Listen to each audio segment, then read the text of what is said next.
Queridas y queridos lectores de Solo Sanborns, soy Paulina Vieites, estoy feliz de recibirlos aquí en Sanborns, la casa de todos los mexicanos en la Feria del Libro de Guadalajara, este espacio del poder de la palabra, del poder de los libros y de los encuentros con nuestras amigas y amigos autores que aquí en Charlas con Café vienen a platicarnos de sus títulos de novedad. Paco Martín Moreno.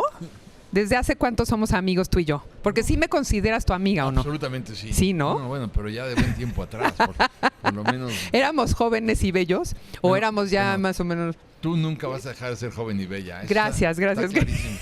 A mí parece que ya me pasó una locomotora por encima, pero bueno, no importa. La edad es un estado de ánimo. Estoy completamente de acuerdo. Tú lo reflejas. Sí. Me encantas. Vea y tú. Saben que los quiero muchísimo.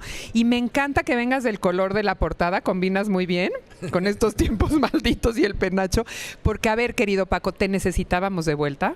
Gracias por estar otra vez aquí. Bueno. Gracias por entregarnos un libro con el que resonamos tanto algunos y que está en el candelero de la conversación porque llevamos gobierno pasado y con este asunto que a mí me pega particularmente y tú lo sabes con todos tus amigos que venimos de alguna manera de España, que nos digan esto, que se vapulee la relación, que se desconozcan tantas cosas, que se digan todas esta suerte de fake news que son hechos de ignorancia, de falta de educación y de cultura. Y tú vienes a refrescarnos un tema importantísimo que es la conquista con este libro, Los tiempos malditos, que quiero que me digas todo de ello. Yo ya no voy a hablar. No, bueno, por favor. Mira, lo que sucedió fue que lo primero que desde mucho tiempo atrás me molestaba es que se dijera la historia de la conquista de México. Los españoles nos conquistaron. Pues es una gran mentira. Total. ¿Por qué es una gran mentira? En primer lugar, porque México no existía, Pau.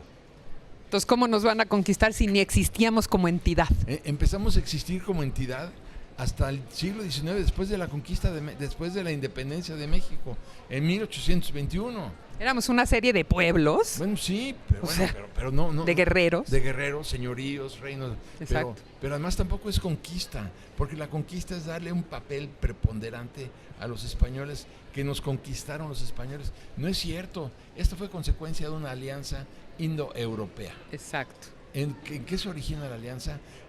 Los huejotzingas, todo lo que era el imperio odiaban a los mexicas, y los odiaban porque los recaudadores de impuestos de los mexicas llegaban y eran salvajes, se robaban todo, se robaban a las mujeres, se robaban la comida, se robaban el oro, la plata, los animales, todo. Bueno, y entonces el odio era tremendo. Cortés, que llega con 400 hombres, se da cuenta de un área de oportunidad, se da cuenta como buen... Pues sí, él dice, abusado. Oye, no, sí, bueno, está bien, los enemigos de los mexicas son mis amigos. Exacto. Y entonces los convence de la importancia de llevar a cabo la invasión en Tenochtitlan, ya de plano, en la capital del imperio. Pero cuando ya se había gestado todo esto de mucho tiempo atrás, claro. Tlaxcaltecas, ¿quién más? Tlaxcaltecas, totonacas, huejotzingas, chalcas, todos ellos odiaban a los mexicas, y Cortés, un hombre muy audaz, muy talentoso. Exacto, porque lo sabe ver. Son 400 españoles castellanos los que llegan, y bueno, son los que saben, y bueno, evidentemente le empiezan y entonces sale Cuitláhuac y dice, hermano, le dice a Moctezuma, a su hermano mayor, hay que atacarlos donde están, porque mientras más avancen, más alianzas van a tejer con nuestros enemigos. Más se van a ir sumando enemigos a la ecuación, mi chulo. Se van a sumar enemigos a la ecuación. Claro. Y si se suman, ahora podemos con 400, pero no vamos a poder con una alianza de tlaxcaltecas. 2,500, o cuántos más, 30,000, 100,000. 100,000, no vamos a poder. Ahí es cuando, entonces le dice Moctezuma, no, porque lo que va a suceder es que si los atacamos luego van a venir 4,000. Y dice Cuitláhuac, no importa, también podemos con esos, pero lo importante es que sepan que quien entre aquí se muere. Exacto. Y dice Moctezuma, no, hay que dejarlos llegar, y vamos a hacer una alianza con ellos. Y le dice Cuitláhuac, ¿qué es al que hay que rescatar? Si los dejas entrar, jamás los vas a sacar de Tenochtitlan. Totalmente, me gusta mucho la figura de Cuitláhuac Sí. porque lo desconocemos, lo desdeñamos, querido Paco, y estamos siempre centrados en las otras figuras de monografía, ¿no? Me encanta que tú nos haces entrar a un universo como 360 grados, digamos, en donde palpamos la historia, la vivimos, deja de ser plana, deja de ser monográfica y deja de ser la historia simplista que nos han contado. Es mucho más que eso, Paco. Claro, pero ponte a ver, por ejemplo, cómo no solamente no podemos hablar de la conquista de México por lo que acabamos de decir, sino que además, lo cual es muy importante, la noche triste. La noche triste es cuando Cuitláhuac le gana a los españoles, bueno, a los castellanos, a los tlaxcaltecas, a los totonacas y a quien tú quieras le gana. A quien tú quieras. Les gana. Bueno, y entonces se llama la noche triste. Es la noche de la alegría. Exacto. Pero entonces fíjate cómo nos traman desde los pequeñitos, ¿no? Es curioso, pero nos conquistaron 400 españoles y cuando finalmente los mexicas le ganan a los españoles es la noche de la alegría. Hazme el Oye, pero a ver, es que yo creo que tú y yo lo hemos platicado en algún momento con algunos otros libros, querido Paco, y cuando sabía que te iba a tener como privilegio aquí conmigo, pensé en mucho lo que hemos conversado. A ver, ¿por qué nos funciona a los mexicanos ser derrotistas, ser servilistas, exonerarnos de toda responsabilidad y atribuírselas a todos los demás? Preferimos que nos humillen, que nos sobajen, qué bueno que nos conquistaron. O sea, ¿por qué? Es que en cada momento de la historia nos han venido contando mentiras y embustes y hemos construido nuestra personalidad, buena parte de nuestra personalidad con embustes. De nuestra identidad mexicana. Sí, tú piensas, por ejemplo, cuando llegan los aztecas, que vienen, tatitamente lo dijeron en la escuela, que llegan buscando un águila devorando una serpiente, y finalmente los señores de Azcapotzalco dicen, bueno, quédense en este charco pestilente y asqueroso, ahí los dejan. Nada más que te voy a decir una cosa, 200 años después, esto fue en 1325, en 1525, por decirlo, aunque ya vea, o 1520, ya había llegado el territorio mexica hasta el norte de Michoacán y Honduras. A ver, tú dime si esto no es un momento de verdadero orgullo. Totalmente. Lo que habían hecho los mexicas. Además operaban la cesárea. Además, ve el calendario del sol. Tenía casi los 365 días. Tenían grandes doctores, grandes abogados, tenían grandes escuelas. O sea, tenían el Calmecac, que es la escuela de los militares. O sea, yo creo que, sí. Pero además, ¿qué es lo que sucede después? ¿Qué es lo que frustra? Dicen, pues llegaron los españoles y nos conquistaron. Pues por supuesto que no. ¿Qué fue en lo que en realidad pasó? Que entre otras cosas la viruela. Ahí te iba yo a llevar. Y hay un momento donde Cortés, porque es otro punto importante, que dice, no, es que Cortés llegó a Tenochtitlan, bombardeó Tenochtitlan y se apoderó de Tenochtitlan. No es cierto. Moctezuma invita a Cortés y se queda 235 días ahí, viviendo con él. Viviendo con él en el palacio de Axayácatl de su padre, con todos los castellanos y con un grupo muy importante de tlaxcaltecas que eran los enemigos naturales de los mexicas. Bueno, esto hay que decirlo, pero hay un momento donde Cortés tiene que ir a Veracruz, suspende sus 235 días, porque Pánfilo de Narváez había venido a arrestarlo porque Cortés era un traidor a Diego Velázquez. Oye, que también está padre que nos cuentes de los reyes y de las monarquías del otro lado y cómo veían a Cortés. Esto es muy importante, pero lo más importante viene aquí, Pau. Este es un punto toral en la novela. A ver, cuando le gana Cortés a Pánfilo de Narváez, le dice Diego de Sandoval, Hernando, aquí como los ves, hay 2 negros infectados de viruela. Y tráetelos, mi chavo. Acuérdate que en las Antillas se murió el 80% de la población antillana gracias a la viruela. Hernando, lo que tenemos que hacer en este momento a esos 2, los tenemos que matar y los tenemos que incinerar para que entonces no nos llevemos la peste a Tenochtitlan. Y es cuando Cortés le dice, al revés, nos los tenemos que llevar. Cosa. Y se los llevan. Entonces viene la discusión terrible porque dicen muchos historiadores, Cortés no sabía. Cortés sabía, a ver, eran 25 días que tardas en caminar desde Veracruz hasta Tenochtitlan, estoy hablando del siglo XVI, ¿no? Y bueno, en todo ese trayecto Cortés revisaba la tropa, sabía quiénes eran, quiénes no eran, cuántos perros contaban, cuál era la pólvora. Era un estratega inteligentísimo, audaz, violento, bueno, sí, pero a mí que no me digan que Cortés no sabía, porque después ves que Bartolomé de las Casas dice, este ilustre, bueno, redactor de buena parte de ese momento, aunque no lo vivió, mucho lo vivió de referencias, dice, Cortés sí sabía. Y claro. Fray Toribio de Benavente dicen, sí lo sabía. Usó a la viruela. Y Diego de Sandoval dice, sí lo sabía. Entonces, claro, bueno, ya con eso te digo todo. Claro que lo sabía. Y por eso cuando se da la peste y se muere el 50-60%, cuando después de la noche triste, Cortés se repliega, pero luego regresa. Y si te fijas, ¿cuáles batallas hubo cuando Cortés regresa después de la noche triste? Nada. ¿Por qué? Porque ya no existían los caballeros águila.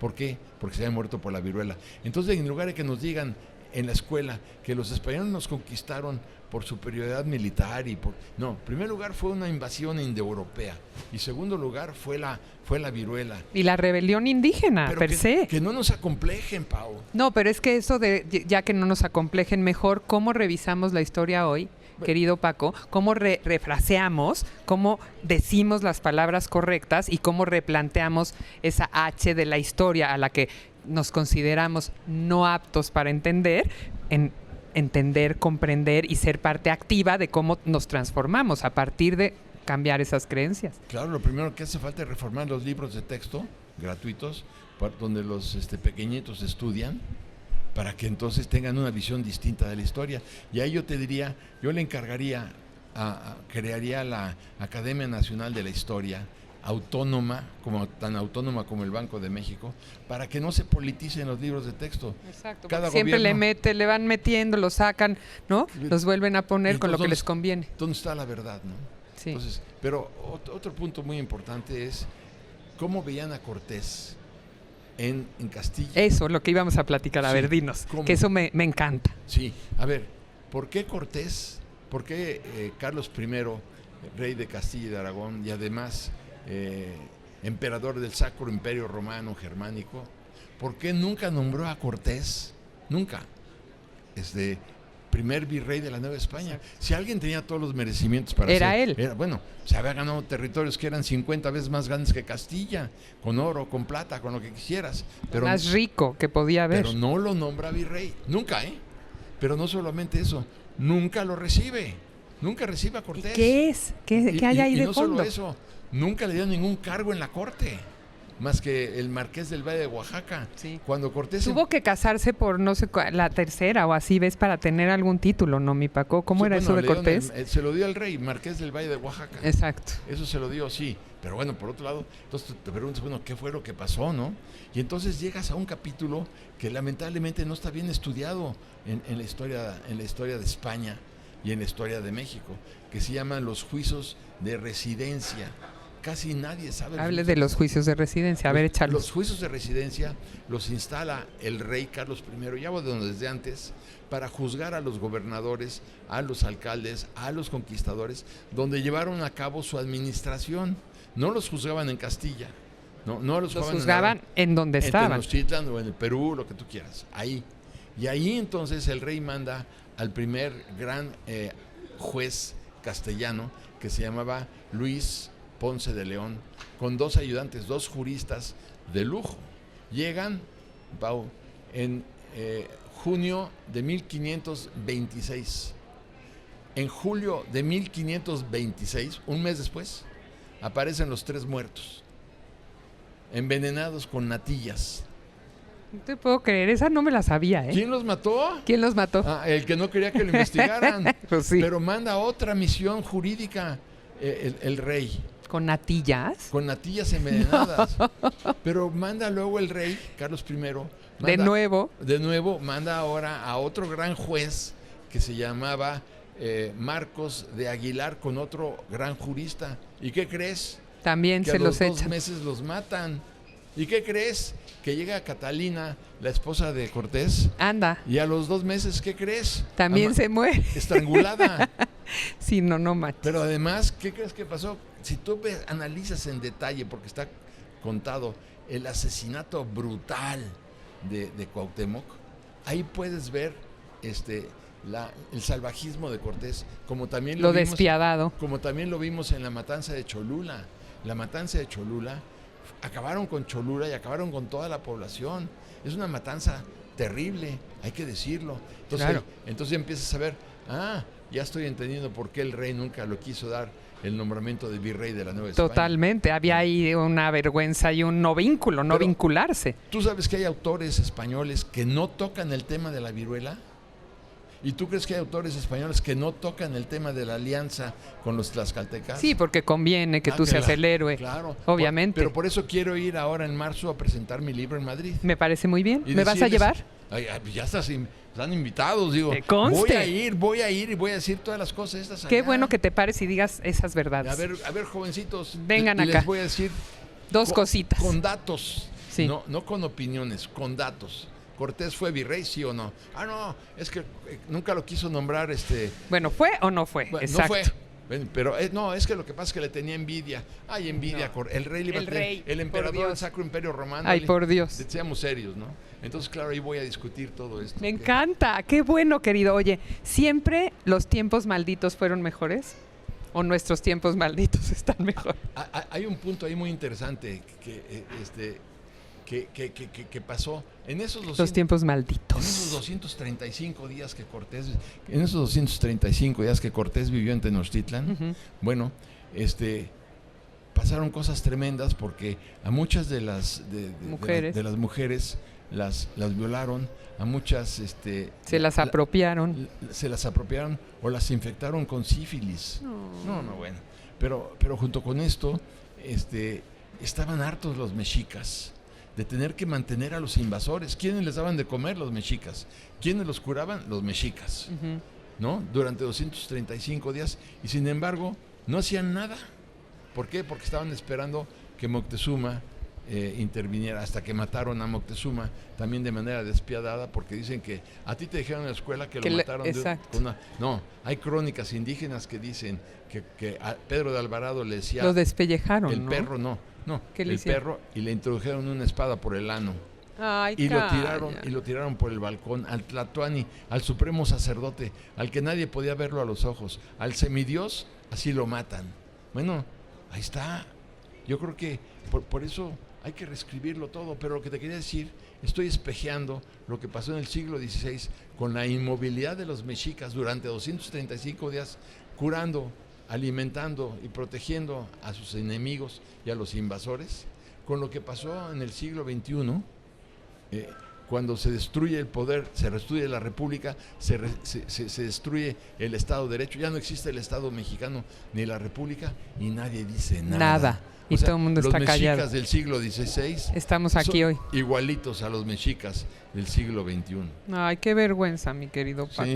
Espero que con estos tiempos malditos aprendamos un poquito más. Sí. Podamos abrir la conversación, cambie, involucremos a los jóvenes Sí. y se hable de otra manera de todo esto que somos nosotros, con orgullo, con identidad y sobre todo con propuesta, que creo que también nos falta. Y lo que yo algo propositivo. Lo que yo más quiero con esta novela, Pau, es que salgan muchas personas que me digan: Martín Moreno miente. Estás mal, exacto, y Pero discutamos. Hay un principio jurídico que dice que el que afirma está obligado a probar. Si yo estoy mintiendo, Que lo prueben. Si tú que me acusas lo tienes que Exacto. demostrar. Ay, me parece que va a estar rica esa Entonces, discusión. que venga la discusión, esa es la idea. ¿Y nos llevas en marzo? Sí, claro. Un aplauso, por favor, al querido Paco Martín Moreno. Este libro, Los tiempos malditos, librazo, está ya en todos los ambos del país. Como sabes, eres bienvenido a Charlas con Café. Gracias por estar aquí conmigo, gracias, querido te Paco. agradezco muchísimo. Gracias a todos por estar aquí. Un aplauso. Estamos aquí en la Feria del Libro de Guadalajara en estas Charlas con Café. No hemos acabado. Nos vemos muy pronto.